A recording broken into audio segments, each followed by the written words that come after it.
दोस्तों अगेन मैं आप सबों का स्वागत करता हूं एक बार फिर से आपका प्यारा सा यूट्यूब चैनल थिंक सिंगर में। दोस्तों अभी जो एनडीए का जो हम लोग जीके का पेपर का सीरीज कर रहे हैं तो वो आपके लिए काफ़ी महत्वपूर्ण भी हो सकता है। ठीक है, तो आप इसको लास्ट तक देखिए क्योंकि इसका पहला पार्ट जरूर देखिए। अभी जो हम लोग कर रहे हैं ना, वो हम लोग कर रहे हैं एनडीए का जो पेपर है दोस्तों।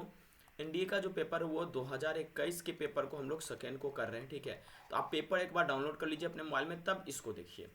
देखिए शुरुआत करते हमने इससे पिछले जो क्वेश्चन था 52 से लेकर 70 तक, उसे मैंने कंप्लीट कराया था। ठीक है, आप उसे एक बार जाकर देखिए। अभी हम लोग करने वाले हैं 71 से, जो भी आगे हो पाएगा। कह रहा है which of the following statement about the Indian Council Act of 1861 is are correct. ठीक है दोस्तों, 1861 जो काउंसिल एक्ट था उसके बारे में निम्नलिखित में से कौन सही है। तो दोस्तों मैं आपको एक बार और रिक्वेस्ट करूंगा कि जो मैं एनालिसिस कर रहा हूँ इसमें जो बोल रहा हूँ उसको एक बार पढ़िएगा भी। जैसे जितने भी एक्ट्स आए हैं हमारे भारत के लिए, खास करके ब्रिटिश गवर्नमेंट के द्वारा, ठीक है, उसे एक बार जरूर पढ़िए। आप किसी भी किताब से पढ़िए, चाहे ल्यूशन से पढ़िए, किसी भी बुक से आप पढ़ सकते हैं। ठीक है, और उसको पढ़ के एक बार जरूर जाइए, वहाँ एग्जाम में क्वेश्चन फंसेगा, कोई ना कोई एक आ जाएगा। पढ़ते हैं पहला, it enlarge the governor general's council for the purpose of making law. जी हाँ दोस्तों, ये इसीलिए लाया गया था कि जो गवर्नर जनरल है उसके लॉज को बनाने की जो सीमा है, दायरा है, उसे और बढ़ा दिया जाए। इसलिए पहला ऑप्शन सही होगा। अगर पहला ऑप्शन सही होगा तो दोस्तों हम ये कह सकते हैं कि जो टू एंड ओनली वाला ऑप्शन तो कट गया। ठीक है, देखिए काटना भी सीखे। हमारे पास तीन ऑप्शन है, ए सी और डी। देखिए अगर हम कहते हैं पहला ऑप्शन सही है तो डी ऑप्शन भी कट गया, तो मेरे सामने ए और सी बच रहा है।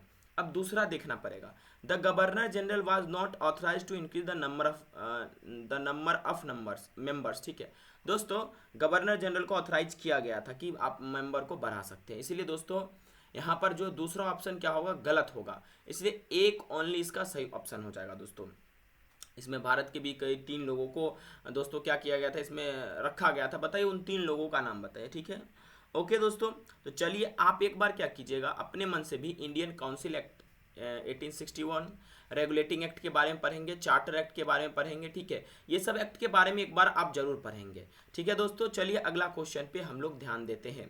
विच one of the following statement about the Tattvabodhini पत्रिका इज करेक्ट। तत्वबोधिनी पत्रिका के संबंध में कौन सा कथन सत्य है। तो सबसे पहले आप जान लीजिए तत्वबोधिनी पत्रिका है क्या। दोस्तों तत्वबोधिनी पत्रिका जो है ये देवेंद्रनाथ टैगोर सर के द्वारा लिखा गया था। ठीक है, या यही पब्लिश करते थे जो रविन्द्रनाथ टैगोर के पिताजी थे, देवेंद्रनाथ टैगोर। हो सकता है अगली बार में ये पूछ दे कि तत्वबोधिनी पत्रिका किसने लिखा या किसके द्वारा लिखा गया जाता था, तो उनका नाम था देवेंद्रनाथ टैगोर। ठीक है दोस्तों, ये बहुत ही महत्वपूर्ण व्यक्ति थे, इनके बारे में एक बार आप जरूर विकिपीडिया पे जाकर पढ़िएगा।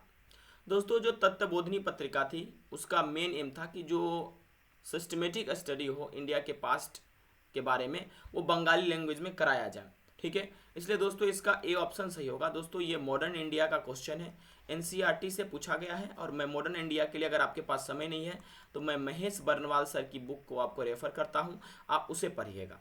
आगे हम बढ़ते हैं। In which one of the following years did the British demarcate a large area of land at Damin echo for settling the Santhal. दोस्तों संथाल को प्रिस्यूट करने के लिए, उनको कुछ ज़मीन देने के लिए, क्योंकि वो जहाँ रहते थे वहाँ पर काफ़ी ओर्स और मिनरल्स रहते थे, तो उनको फुसलाने बहलाने के लिए अंग्रेजों ने काफ़ी कोशिश की और उसी में उन्होंने एक मतलब लार्ज एरिया को डिमार्केट किया था। वो कब किया गया था, कौन सा साल था दोस्तों, वो साल था 1832। ठीक है, एक बार संथाल्स के बारे में आप लोग जरूर पढ़िएगा। ठीक है, और कुछ टॉपिक मैं आपको मेंशन यहाँ कर देता हूँ। गांधीयन एरा मॉडर्न इंडिया में, ठीक है, उसके बाद दोस्तों आपको पढ़ लेना है जो रियनसेंस है, मतलब कि भारत में किस तरह से धर्म का प्रचार हुआ, कैसे कैसे कौन सा सभा की स्थापना हुई। इसके अलावा दोस्तों आपको एक चीज़ और पढ़ना है, वो मतलब एक्ट्स के बारे में। ठीक है, ये इसमें से क्वेश्चन इस बार भी आएगा, मैं गारंटी देता हूँ। नहीं आएगा तो मेरा चैनल सब्सक्राइब कर दीजिएगा। The Tropic of Cancer does not pass through which one of the following states. दोस्तों जो ट्रॉपिक ऑफ कैंसर पहले पास किस करता है, तो दोस्तों राजस्थान से करता है, गुजरात से भी करता है। ठीक है, और दोस्तों झारखंड के कुछ भाग को लेते हुए भी ये पास करता है। इसलिए दोस्तों इसका सही ऑप्शन हो जाएगा मणिपुर से, जो आपका ट्रॉपिक ऑफ कैंसर नहीं पास करता है। आप हमें वो राज्यों के नाम बताइए, वो स्टेट्स के नाम बताइए जहाँ से ट्रॉपिक ऑफ कैंसर पास करता है। चलिए क्वेश्चन पे हम आगे आते हैं 75 नंबर पे। ठीक है, अब दोस्तों देखिए ये 75 नंबर क्वेश्चन बेहद आसान है, इसे आप लोग मैच कर लीजिएगा। फूड क्रॉप, कैश क्रॉप, ठीक है, और दोस्तों प्लांटेशन क्रॉप। ठीक है, ये आप जरूर मैच कर कीजिएगा, मुझे उम्मीद है कि ये तो आप कर ही लेंगे। क्लास 6-7 वाली बातें हैं। आगे हम बढ़ते हैं 76 नंबर पे। दोस्तों कह रहा है निम्नलिखित में से कौन सा कोलफील्ड झारखंड में नहीं है। तो दोस्तों ये नाम भी आपने कभी नहीं सुना होगा। देवघर तो है, ओके, रामगढ़ भी है, झरिया भी है, लेकिन उमरिया कोई जगह नहीं है झारखंड में, तो इसलिए डी नंबर ऑप्शन सही हो जाएगा। ठीक है, ओके दोस्तों, कोल माइंस के बारे में, जो बड़े बड़े जो आपके बोलते हैं जहाँ पर कोल माइंस है, डायमंड फैक्ट्रीज हैं, इसके बारे में एक बार जरूर आप पढ़ के जाइए। ठीक है, 5 ईयर के प्लान है, इकोनॉमिक्स के टॉपिक है, इसे पढ़ कर जाइए। विच one of the following is the longest parallel of latitude. दोस्तों इसे कौन भूल सकता है, इक्वेटर का ये सबसे लॉन्गेस्ट पैरेलल ऑफ लेटीट्यूड है। ठीक है, लेटीट्यूड माने जो लाइन लेटा हुआ रहता है, ठीक है, जो लाइन लेटा रहता है उसे लेटीट्यूड कहते हैं। इक्वेटर सबसे बड़ा पैरेलल लेटीट्यूड है। ठीक है, ओके। अगला क्वेश्चन है the periodic rise and fall of ocean water in the response to gravitational force is called. दोस्तों इसे टाइड कहते हैं। ठीक है, आप टाइड माने ज्वार भाटा आप लोग जानते ही होंगे। ठीक है, कि जो ग्रेविटेशनल फोर्स के कारण राइज और फॉल होता है वाटर का, ठीक है, उसे हम लोग क्या कहते हैं दोस्तों, टाइड्स कहते हैं। चलिए अब नेक्स्ट क्वेश्चन पे हम लोग आते हैं। ठीक है, इसे आप लोग एक बार जरूर देखिएगा और समझने का प्रयास भी कीजिएगा। ठीक है दोस्तों, तो चलिए नेक्स्ट क्वेश्चन हमारा है कि जो देखिए, अब मैंने आपको बोला था ना कि एक्ट्स के बारे में काफ़ी पूछा जा रहा है, ये एक्ट्स भी महत्वपूर्ण है। Which of the following statement about the first Indian factory act passed in 1881। दोस्तों जो इंडियन फैक्ट्री एक्ट पास किया गया था, इसका मेन ऑब्जेक्टिव था कि चाइल्ड्स के रिगार्डिंग ये पास किया गया था। ठीक है, देखिए ये बच्चों के रिगार्डिंग में पास किया गया था, जो कम उम्र के बच्चों को नौकरी करवाते हैं या उनसे काम करवाते हैं, उसके उपलक्ष्य में किया गया था। मैं बार बार कहता हूँ कि जो इंडिया में महत्वपूर्ण एक्ट्स हैं उसे आप एक बार पढ़ के, चाहे आप यूट्यूब से पढ़े, चाहे आपको किताब से मन है किताब से पढ़े। The act deal primarily with the problem of child labour. ये बात बिल्कुल सही है, जो आपका इंडियन का फैक्ट्री एक्ट है ये प्राइमरली तो चाइल्ड लेबर के बारे में ही बात कर रहा था। दूसरा देखिए, इसका मतलब जो दो ओनली का ऑप्शन तो कट जाता है, नाइदर 1 और 2 का ऑप्शन कट जाता है। ठीक है, मतलब या तो ए होगा नहीं तो सी होगा। अगला पढ़ते, the act let down the children between the 7 year and 12 years of age would not work for more than 9 years. ठीक है, 9 आवर्स अ डे। ठीक है, ये बात बिल्कुल सही है दोस्तों। देखिए दोस्तों ये एक्ट उसी के संदर्भ में अडॉप्ट किया गया था, ताकि जो आपके 7 से 12 साल की उम्र के बच्चे हैं वो मतलब जो है आपके एक दिन के लिए 9 घंटा ज़्यादा काम नहीं करेंगे। ठीक है, ओके, इसलिए दोस्तों ये दोनों ऑप्शन सही है, इसलिए इसका सही उत्तर होगा आपका बोथ 1 और 2। मैं बार बार आपको कह रहा हूँ, एक बार जाकर आप एक्ट्स के बारे में पढ़ लीजिए दोस्तों। ठीक है, देखिए, विच of the following statement about the Mahatma Gandhi anti untouchability campaign, मतलब महात्मा गांधी के एंटी अनटचेबिलिटी कैंपेन के बारे में क्या सही है। देखिए कह रहा है, दो all India Harijan Sevak Sangh was founded for this purpose. हाँ बिल्कुल, हरिजन सेवक, इन्होंने हरिजन नाम भी दिया था, जो अनटचेबल लोग हैं जो उनके लिए। ठीक है, तो 1 नंबर ऑप्शन तो सही होगा। मैं फिर कहूँगा कि अगर आप कह रहे 1 नंबर ऑप्शन सही है तो आप डिलीट कर दें डी को और बी को। ठीक है, आपके पास 2 ऑप्शन बचेगा जिससे आपको सहूलियत मिलेगा।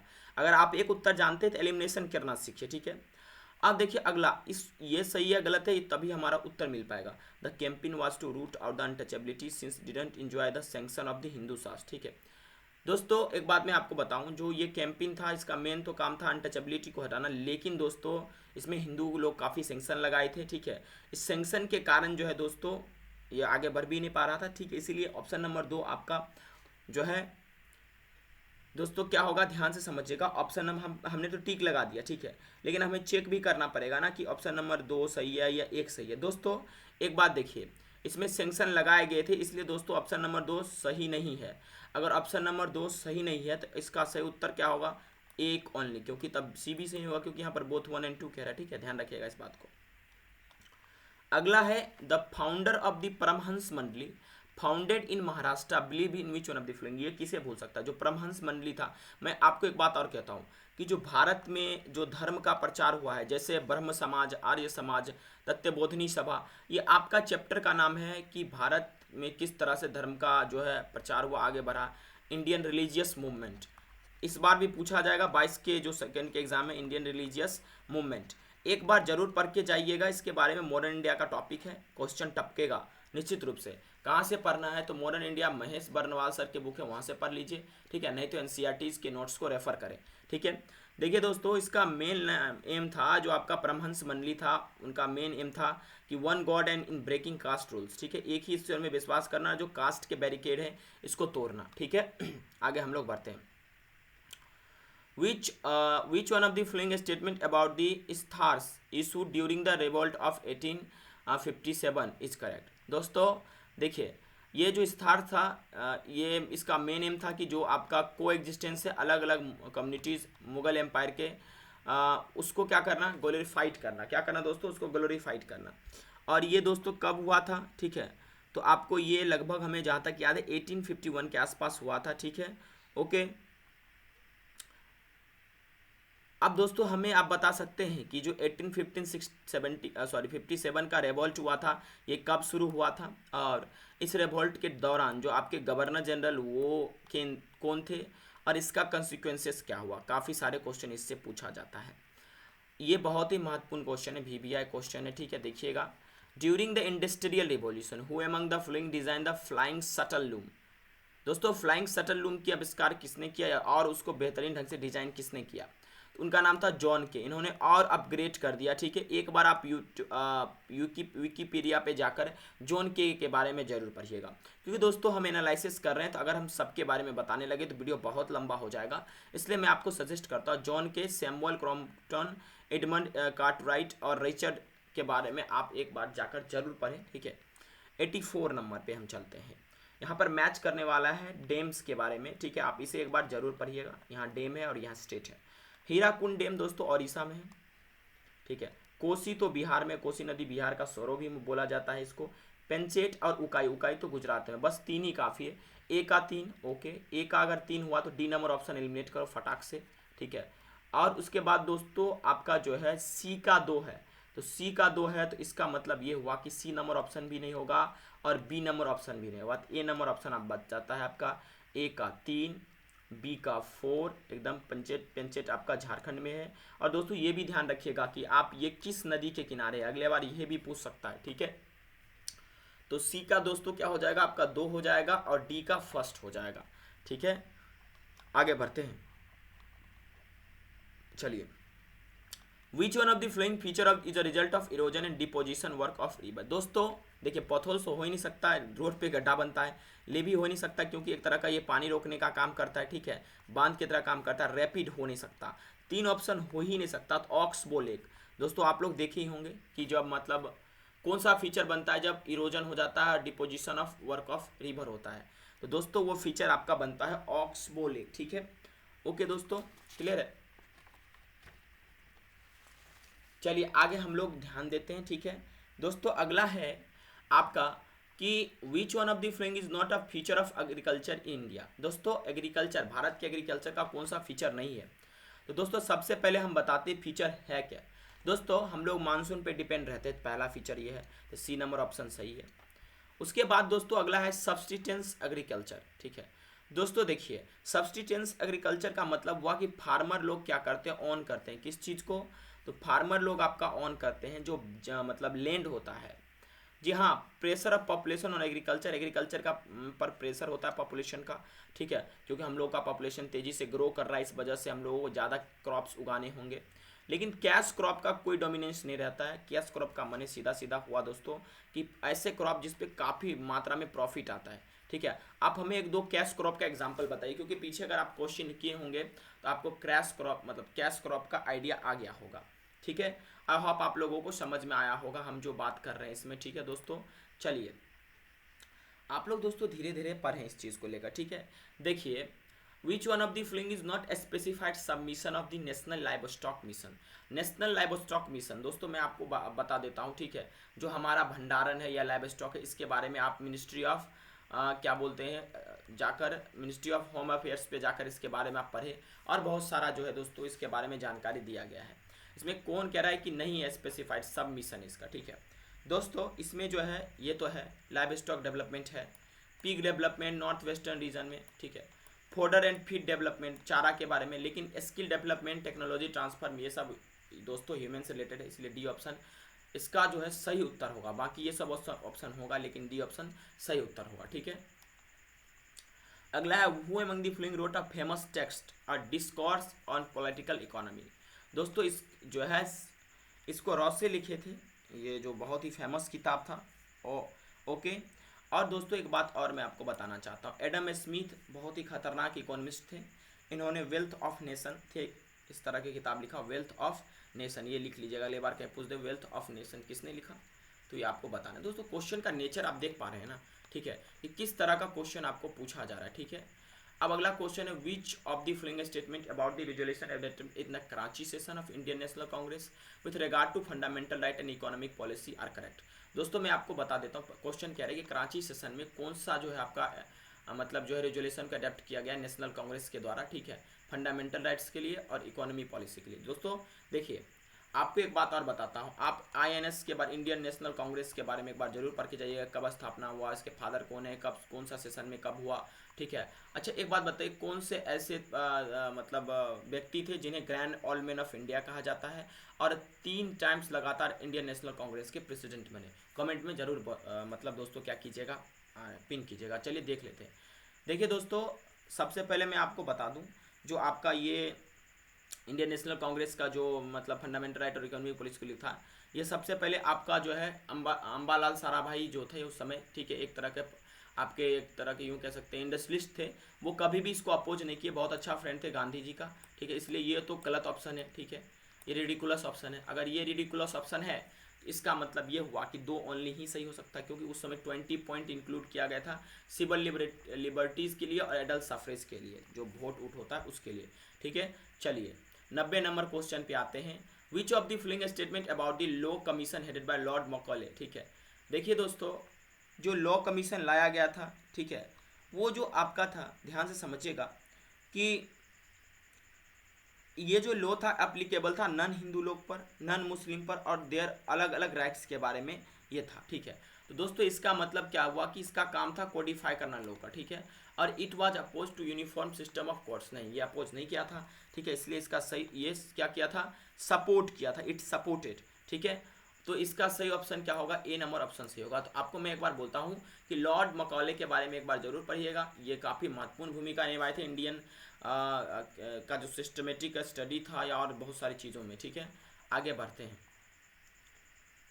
देखिए अगला जो क्वेश्चन है, ध्यान समझिएगा दोस्तों, मैं बहुत डिटेल इसमें नहीं कर रहा हूँ। ठीक है, उतना ही आपको बता रहा हूँ जितना जरूरी है। ठीक है, देखिए कह रहा है Dingko Singh Asian games gold medalist who died recently was associated which one of the following games. ये करंट अफेयर्स से है। ठीक है, मतलब डिंको सिंह एक एशियन गेम्स गोल्ड मेडलिस्ट थे। ठीक है, ये किस खेल से संबंधित है, तो यानी पुराना आपके पूछा गया स्टैटिक जीके से, स्टैटिक करंट अफेयर से, स्टैटिक जीके से कह सकते हैं। ठीक है, ये जो थे दोस्तों बॉक्सिंग में ये प्रचलित थे और इनको 1998 में गोल्ड मेडल मिला था।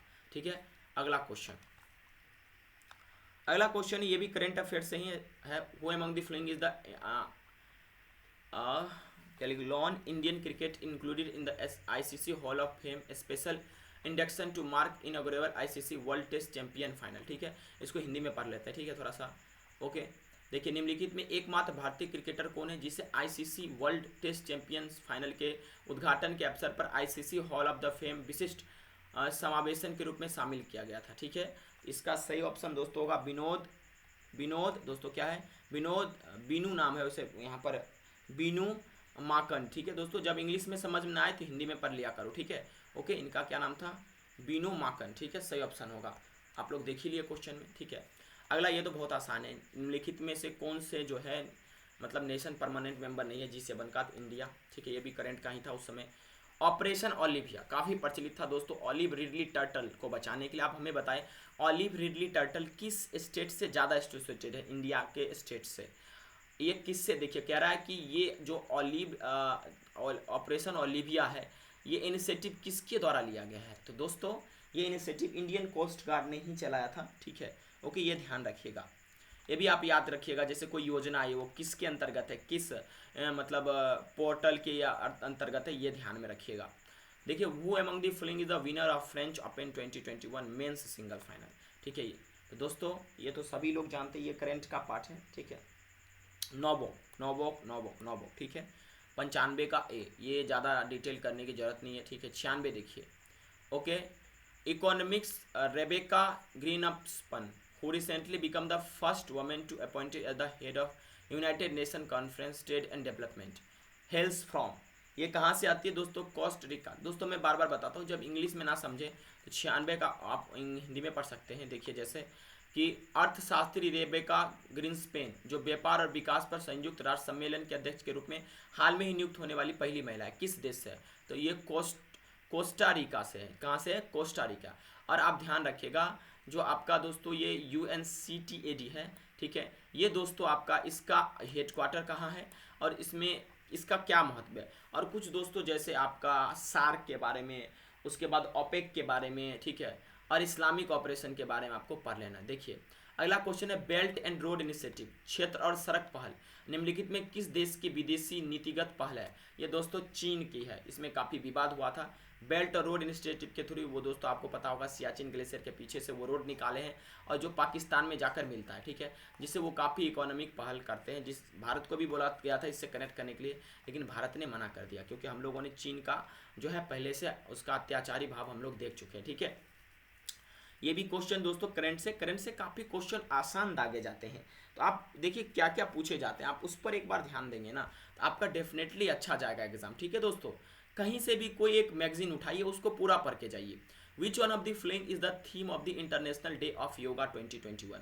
ये भी करंट का ही पार्ट है दोस्तों, ये आपका था, ध्यान रखिएगा क्या था, तो योगा फॉर वेल बीइंग, ठीक है, हम लोग अच्छा है स्वास्थ्य रहे उसके लिए। नेत कोंडा हो, देखिए क्या है, नाम भी अजीब अजीब सा, ठीक है, देखिए कनेथ कोंडा जिनकी हाल में ही 97 वर्ष की आयु में मृत्यु हुई, किस देश के पूर्व राष्ट्रपति थे?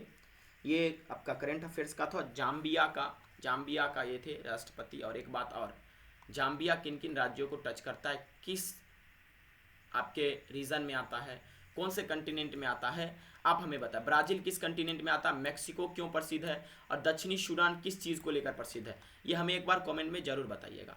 100वां क्वेश्चन है पहला भारतीय नौसेना यूरोपीय संघ नौसैनिक बल INUNAVFOR अभ्यास, ठीक है, कहाँ आयोजित किया गया था? दोस्तों ये आयोजित किया गया था आपका गल्फ ऑफ एडन में, अदन की खाड़ी में, ठीक है। ये सब करंट का पार्ट है, ठीक है। यहाँ से आपके 100 क्वेश्चन कंप्लीट होते हैं, ठीक है, ओके। 101 क्वेश्चन पे आते हैं। मिल्क ऑफ मैग्नीशिया का pH मान लगभग कितना होता है? तो ये 10 पॉइंट समथिंग होता है, लेकिन हम लोग 10 लेकर चलते हैं दोस्तों। आप साइंस के क्वेश्चन शुरू हो गया, ठीक है, तो इसका आप 10 ले सकते हैं, ठीक है। आप हमें बताएं कि अगर pH मान 7 से कम हो तो वो एसिडिक होगा या बेस होगा, ठीक है। और दोस्तों एक बात और मैं बताता हूँ, क्लास 10th के acid base and salt chapter को पढ़ के जाना, क्वेश्चन टपकेगा वहाँ से, ठीक है, ओके। जो जो मैं बोल रहा हूँ उसे पढ़ के जाना भाई, ठीक है। आपका भाई इतना पेपर एनालिसिस देखा है कि सारे चीज़ सही बता सकता हूँ, ठीक है। अब दोस्तों देखिए ब्लैक एंड वाइट फोटोग्राफी में किस कंपाउंड को यूज किया जाता है? एनसीईआरटी का क्वेश्चन है, ठीक है। इसमें आपका सही उत्तर होगा AgBr, ठीक है। क्या होगा दोस्तों? AgBr, ठीक है। अब दोस्तों अगला क्वेश्चन है दोस्तों AgBr को हम लोग क्या बोलते हैं, जरूर हमें बताइएगा, ठीक है, ओके। और दोस्तों AgCl को क्या बोलते हैं, ठीक है।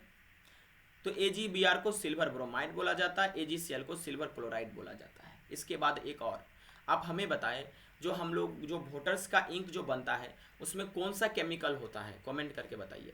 What is the number of water molecules present in ferric sulphate crystal? दोस्तों फेरिक सल्फेट क्रिस्टल जो होता है आपको पता है उसमें नंबर ऑफ मॉलिक्यूल 7 होता है, ठीक है, ओके। ध्यान रखिएगा इस बात को। आप हमें बताएं फेरिक सल्फेट का केमिकल फार्मूला क्या होता है, ठीक है, और फेरिक सल्फेट में क्यों होता है? क्योंकि वो 7 जो है मॉलिक्यूल से मिलकर बना होता है। What is the colour of precipitate obtain by passing CO2 gas through lime water? Lime water Hindi में पढ़ देता हूँ, ठीक है। देखो चूने के पानी में CO2 गैस प्रभावित करने पर प्राप्त अवक्षेप किस रंग का होता है दोस्तों? तो जो प्राप्त अवक्षेप होता है या पर्सिपेट होता है वो दोस्तों आपके किस कलर के होते हैं? तो वो आपके होते हैं व्हाइट कलर के। ये भी एनसीईआरटी के क्वेश्चन है, ठीक है, ओके। निम्नलिखित में से कौन सा एलिमेंट द्रव्य जो है मान लीजिए तत्व है जो लिक्विड होता है रूम टेम्परेचर पे या नॉर्मल प्रेशर पे, ठीक है, उसका नाम है दोस्तों मरकरी और ब्रोमीन, ठीक है। मरकरी और ब्रोमीन ऐसे होते क्योंकि गैलियम जो है आपका या गैलियम जो है इसको थोड़ा सा हाई टेम्परेचर दीजिएगा तब ये लिक्विड हो जाता है, ठीक है। ये एनसीईआरटी का क्वेश्चन है। 106 number, which one of the following method can be use to separate anthracene from a mixture of salt and anthracene? पढ़ लीजिए हिंदी में, ठीक है। देखिए क्वेश्चन ये नमक और एंथ्रेसिन का मिश्रण में से एंथ्रेसिन की पृथक करने के निम्नलिखित में से कौन सी विधि का प्रयोग किया जाता है? तो विधि है दोस्तों ऊर्ध्वपातन, ठीक है, जिसको हम लोग सब्लिमेशन भी कहते हैं, ठीक है, इंग्लिश में। It is a kind of process in which, ठीक है, the solid directly convert into gas, ठीक है, ओके, आप हमें बताएं कुछ ऐसे आप कंपाउंड के नाम बताएं जो कि दोस्तों डायरेक्ट आपका क्या हो जाता है, कन्वर्ट हो जाता है सॉलिड से गैस में।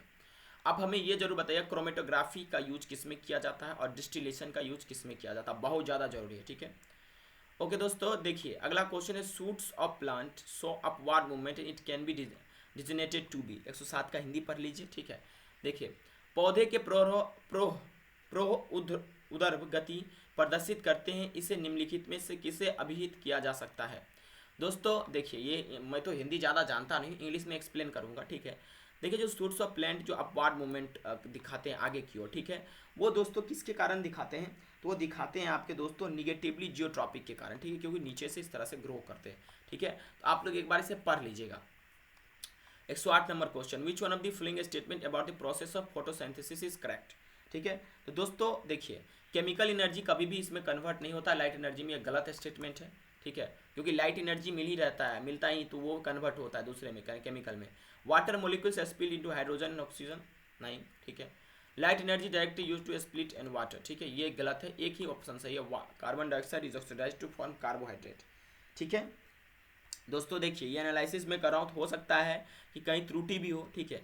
अगर आप लोग को कहीं त्रुटि लगेगा प्लीज़ पॉजिटिवली आप कमेंट में मेंशन कीजिएगा, अगले बार हम जो है दोस्तों उसको सही करेंगे, लेकिन मैं कोशिश रखूँगा 99% आपको एरर फ्री क्लासेस लेकर दूँ, ठीक है, क्योंकि दोस्तों हम लोग भी इंसान ही है ना, ठीक है, कोई सुपर कंप्यूटर है नहीं, ठीक है। तो देखिए कह रहा how are even evergreen plants with woody stem have naked seed classified. दोस्तों जिसके नेगेट सीड होते हैं वुडी स्टीम वाले, ठीक है, उसको हम लोग जिम्नोस्पर्म बोलते हैं दोस्तों, जिसका मतलब सीड नेगेट रहता है, मतलब खाली रहता है, जिसमें कोई कवरिंग नहीं रहता है। अब हमें बताएं एंजियोस्पर्म किस तरह का होता है, मोनिकोटेरस, ये सब दोस्तों आपके एनसीईआरटी के हैं, ठीक है, ओके। और दोस्तों ये आपके एनसीईआरटी हैं 9th के क्वेश्चन, ठीक है, ओके। अगला दोस्तों क्वेश्चन है, ध्यान दीजिएगा आप लोग, ठीक है। क्वेश्चन ये है कि which one of the flowing tissue is known as basic packing tissue and found in xylem and phloem. दोस्तों जो जाइलम और फ्लोएम में पाए जाते हैं और बेसिक पैकिंग टिश्यू होते हैं वो होते हैं पैरेन्काइमा, इसका काम है पैक करने का। हमें पता है कॉलेनकाइमा, स्क्लेरेनकाइमा, ठीक है। हस्क ऑफ कोकोनट पे क्या पाया जाता है, हस्क ऑफ कोकोनट, ठीक है। और दोस्तों आपका कॉलेनकाइमा का क्या काम है, फोटोसिंथेसिस में कौन मदद करता है, ठीक है। अब दोस्तों हम लोग आज के लिए जो है 110 क्वेश्चन ही रखते हैं, ठीक है। काफ़ी देर का वीडियो हो गया, 27 मिनट का। दोस्तों आपको ये वीडियो कैसा लगा, ठीक है, एक बार कमेंट में जरूर हमें बताइएगा। और इसी तरह के वीडियो अगर आपको चाहिए तो आप जरूर दोस्तों फटाफट कमेंट कीजिए, वीडियो को शेयर कीजिए, ताकि आपके एग्जाम आने से पहले मैं जो है सारे PYQ करा दूँ आपको।